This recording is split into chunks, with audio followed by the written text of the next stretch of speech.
মা লাইলাতুল কদর খায়রুম মিন আলফি শাহর তানাজ্জালুল মালায়েকাতু ওয়ার রূহু ফি ইজনি রাব্বিহিম মিন কুল্লি আমরিন সালাম সালামুন হিয়া হাজার মাসের থেকে অধিক উত্তম। আল্লাহ রাসূল সাল্লাল্লাহু আলাইহি সাল্লাম বলেন তিতিক্ষার মাস, এই ত্যাগ তিতিক্ষার মাস 1 মাস কাটানোর পরে তারা জাকাত করবেন, তারা নানা অনুষ্ঠানের মধ্য দিয়ে ঈদ উৎসব পালন করবেন। আমরা আজকে সবাই এখানে মিলিত হয়েছি, প্রত্যেককে আমি ঈদ মুবারক জানাচ্ছি। এই রমজান মাসে আমরা সবাই সর্বজাতির সর্বধর্মের মানুষ, আমরা একসঙ্গে সেই পরমাত্মার কাছে প্রার্থনা করব যে আপনাদের যার জন্য আপনারা দোয়া চাইছেন তার ইচ্ছা পূর্ণ হোক। তাই প্রত্যেকের কাছে এখন করলো আপনারা নজরুল মঞ্চের ভিতরে প্রবেশ করুন। কি গুরুত্ব এবং ইফতারের কি গুরুত্ব উনি পুঙ্খানুপুঙ্খভাবে আপনাদের কাছে কয়েকটি কথা নিবেদন করবেন। আপনারা নজরুল মঞ্চের ভিতরে প্রবেশ করুন।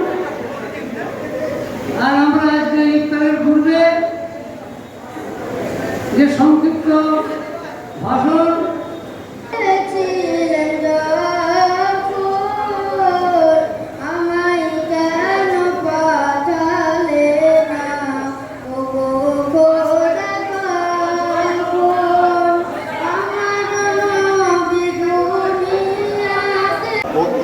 ঈদের অগ্রিম শুভেচ্ছা ও মোবারকবাদ জানাই।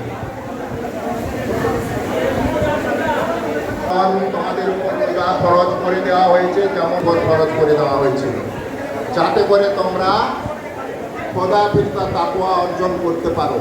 রোজার যে মর্ম কথা, রোজা যে শুধুমাত্র মুসলমানরা রাখে এরকম নয়।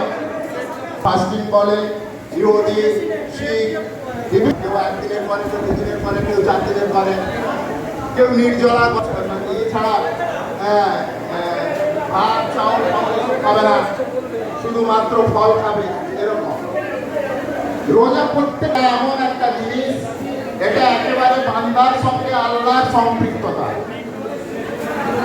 আপনারা জানেন যেমন মুসলিম ভাইদের 1 মাস থাকে, ঠিক তেমনিভাবে হিন্দুদের পূর্ণিমা অমাবস্যা তারাও পালন করে। সেই জায়গায় দাঁড়িয়ে আজকে আপনাদের এই মহতী প্রচেষ্টায় আমি আসতে পেরে নিজেকে ধন্য মনে করছি। আমি শুভেচ্ছা জানাই, আল্লাহর দয়া আপনারা ভালো থাকুন, এই কথা শুভেচ্ছা জানিয়ে আমার বক্তব্য শেষ করি। অসংখ্য ধন্যবাদ। এখন আমি আমাদের জেলা সভাপতি অসিত ব্যানার্জি মহারাজ স্যারকে 2-1 কথা বলার জন্য অনুরোধ করছি। স্যার আসুন, আমাদের সঙ্গে আমাদের মঞ্চে এই মুহূর্তে আমাদের সাথে রোজা ইফতার মজলিসে সামিল হয়েছেন প্রাক্তন জেলা সভাপতি